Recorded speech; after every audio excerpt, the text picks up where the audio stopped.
नमस्कार दोस्तों, स्वागत है आपका आपके अपने चैनल नवनीत ट्यूटोरियल पे। अगर चैनल पे नए हैं तो प्लीज चैनल को सब्सक्राइब करें ताकि लेटेस्ट वीडियो की नोटिफिकेशन आपको मिल सके।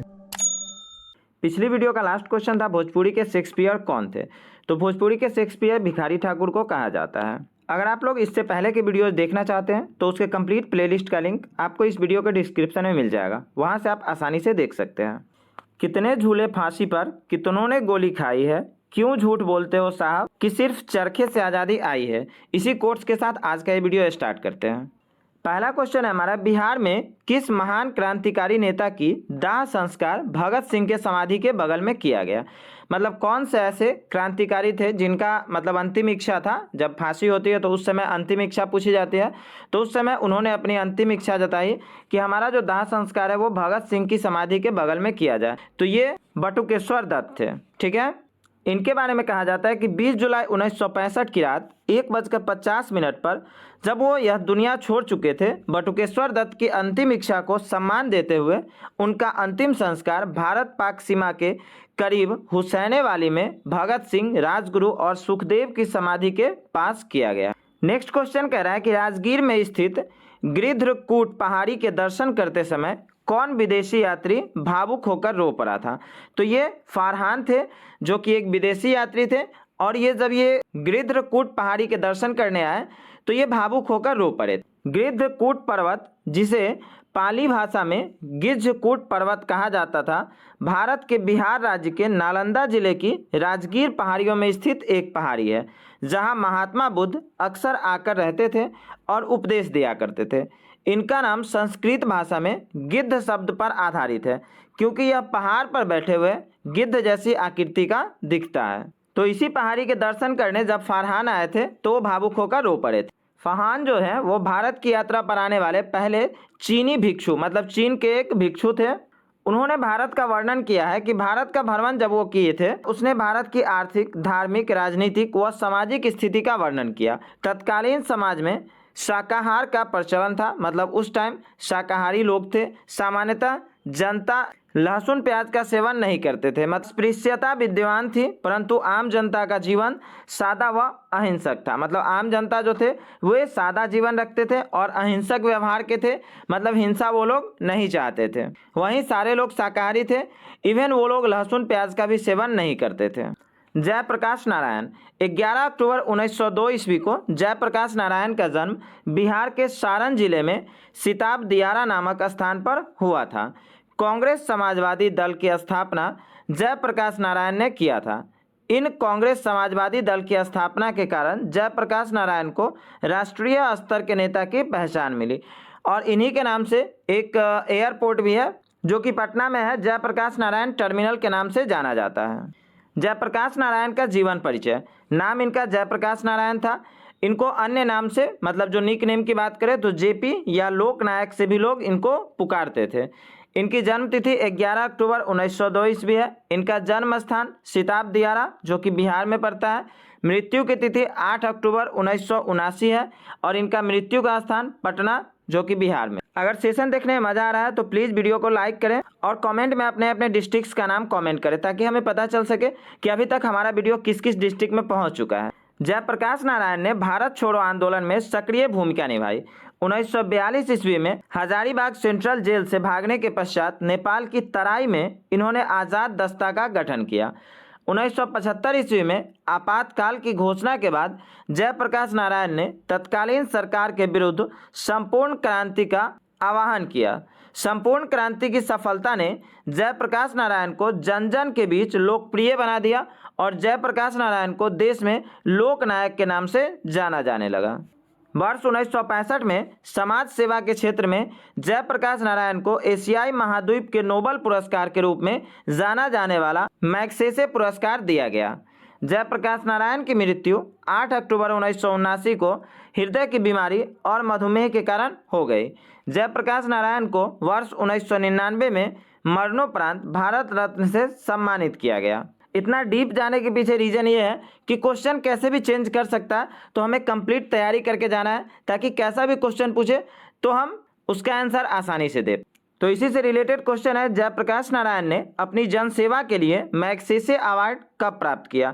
तो ये इन्होंने 1965 ईस्वी में प्राप्त किया। जस्ट अभी पीछे बताएं कि 1965 ईस्वी में उन्हें मैग्सेसे अवार्ड दिया गया।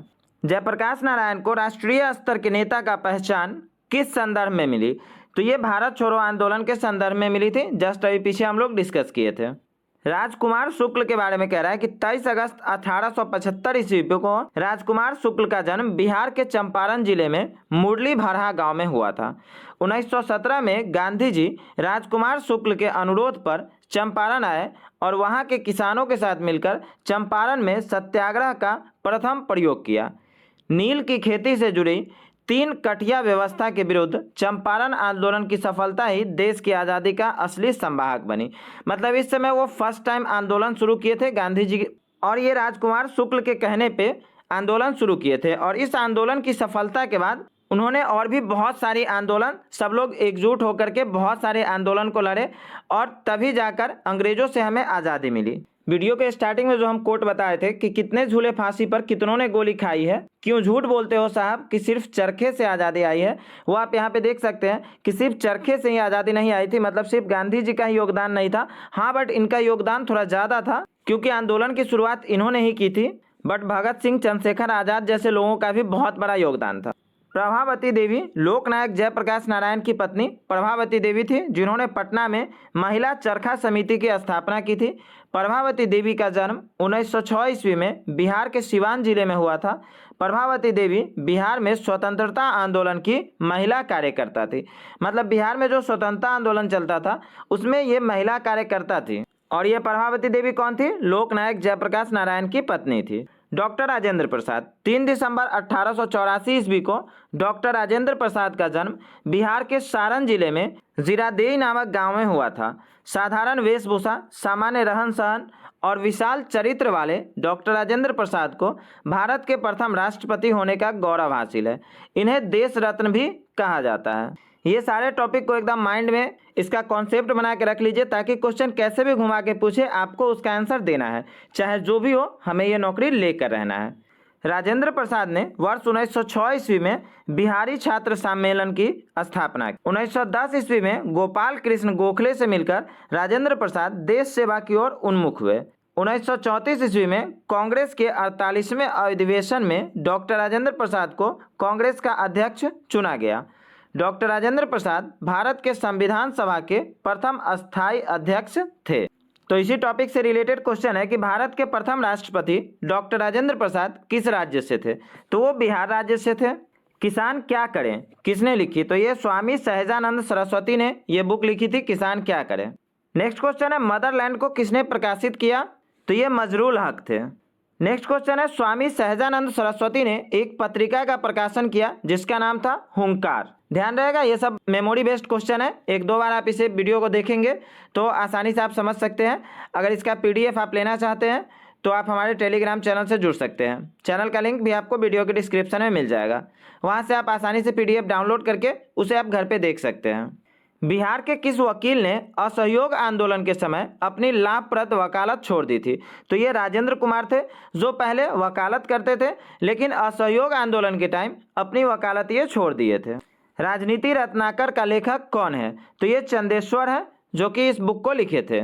उद्वंत प्रकाश का लेखक है, मौलिक कवि की बात हो रही है जो कि उद्वंत प्रकाश नामक बुक को लिखे हुए थे। इस वीडियो में हम लोग जो भी क्वेश्चन को कर रहे हैं ये प्रीवियस ईयर में पूछा गया, हेडमास्टर वाले एग्जाम में पूछा गया क्वेश्चन है जो कि BPSC द्वारा आयोजित हुआ था। जयप्रकाश नारायण किस नाम से पहचाने जाते थे? तो हमारे पास ऑप्शन दे रहा है लोकमान्य, लोकनायक, तो ये लोकनायक के नाम से जाने जाते थे। डॉक्टर सच्चिदानंद सिन्हा, डॉक्टर सच्चिदानंद सिन्हा का जन्म 10 नवंबर 1871 ईस्वी को हुआ था। भारत की संविधान सभा के प्रथम अध्यक्ष डॉक्टर सच्चिदानंद सिन्हा से, ध्यान रखिएगा, संविधान सभा के प्रथम अध्यक्ष कौन थे? डॉक्टर सच्चिदानंद सिन्हा थे। भारत की संविधान सभा के गठन के पश्चात सच्चिदानंद सिन्हा को प्रथम अस्थायी अध्यक्ष बनने का सौभाग्य प्राप्त हुआ था। वर्ष 1910 के चुनाव में 4 महाराजों को परास्त कर वे केंद्रीय विधान परिषद में प्रतिनिधि निर्वाचित हुए थे। वह प्रथम भारतीय थे जिन्हें एक प्रांत का राज्यपाल और हाउस ऑफ लॉर्ड्स का सदस्य बनने का श्रेय प्राप्त है। ये प्रीवी काउंसिल के सदस्य भी थे। बिहार को एक पृथक राज्य बनाने की मांग सबसे पहले डॉक्टर सच्चिदानंद सिन्हा ने ही किया था और इन्हीं के मांग पे बिहार हमारा अलग राज्य बन पाया है। डॉक्टर सच्चिदानंद सिन्हा को बिहार में पत्रकारिता की शुरुआत करने का भी श्रेय दिया जाता है। स्वामी सहजानंद सरस्वती।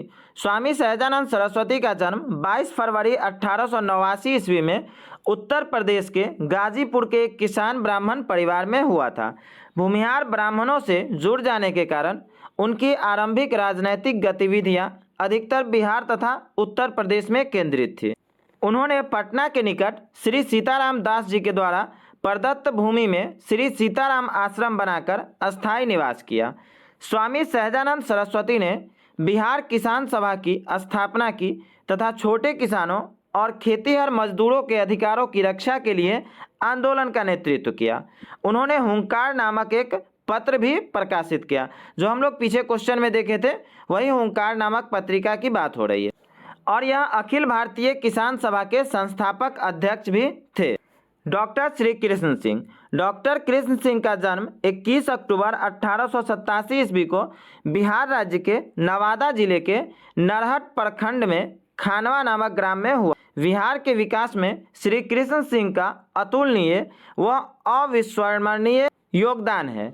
श्री कृष्ण सिंह को आधुनिक बिहार के निर्माता के रूप में भी जाना जाता है और इन्हें बिहार केसरी के नाम से भी संबोधित किया जाता है। श्री सिंह मतलब श्री कृष्ण सिंह की अगर बात करें तो स्वतंत्रता पश्चात अखंड बिहार राज्य के प्रथम मुख्यमंत्री बने। मतलब स्वतंत्रता के बाद सबसे प्रथम मुख्यमंत्री यही बने हुए थे डॉक्टर श्री कृष्ण सिंह। वह 1937 ईस्वी में कांग्रेस मंत्रिमंडल के अध्यक्ष भी रहे थे।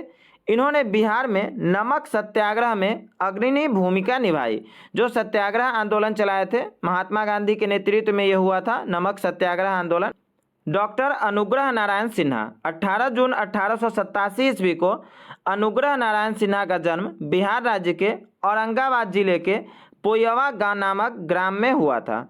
डॉक्टर अनुग्रह नारायण सिन्हा को विहार विभूति के नाम से भी जाना जाता है।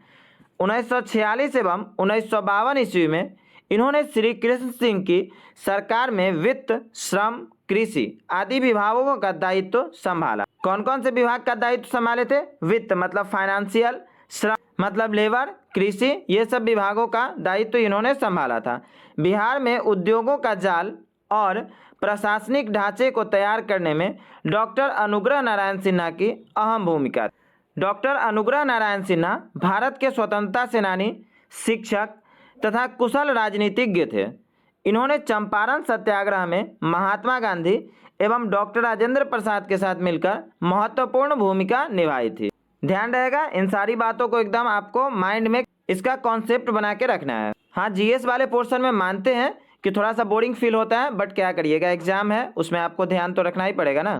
कर्पूरी ठाकुर। कर्पूरी ठाकुर का जन्म 24 जनवरी 1924 ईस्वी को बिहार राज्य के समस्तीपुर जिले में पितौजिया गांव में हुआ था।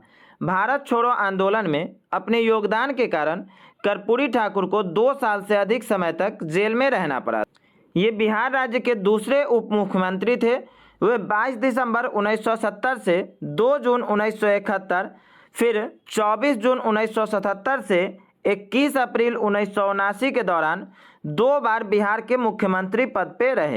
कर्पूरी ठाकुर ने बिहार राज्य के मुख्यमंत्री पद पर रहते हुए पिछड़ी जातियों को 27% आरक्षण दिलाया। जगजीवन राम। बाबू जगजीवन राम भारत के प्रथम दलित उप प्रधानमंत्री थे। 1946 ईस्वी में पंडित जवाहरलाल नेहरू के नेतृत्व में गठित प्रथम लोकसभा में बाबू जगजीवन राम को श्रम मंत्री के रूप में पद दिया गया। भारत के स्वतंत्रता संघर्ष के दौरान बाबू जगजीवन राम जेल भी गए थे। बाबू कुंवर सिंह। जगदीशपुर के कुंवर सिंह सन 1857 के प्रथम भारतीय स्वतंत्रता संग्राम के सिपाही और महानायक थे। इनका जन्म 23 अप्रैल 1777 ईस्वी को बिहार राज्य के भोजपुर जिले के जगदीशपुर नामक गांव में हुआ। 23 अप्रैल 1858 ईस्वी को जगदीशपुर के पास अंतिम लड़ाई में कुंवर सिंह ने कंपनी के सैनिकों को जगदीशपुर के पास खदेड़ कर जगदीशपुर किले से अंग्रेजों का यूनियन जैक झंडा उतार फेंका। तो फ्रेंड्स, आज की वीडियो में बस इतना ही। अगर वीडियो अच्छी लगी हो तो लाइक और शेयर करें तथा हमारे चैनल के लेटेस्ट वीडियो की नोटिफिकेशन पाने के लिए इस चैनल को सब्सक्राइब करें। आपका सपोर्ट ही हमारे लिए इंस्पिरेशन होगा।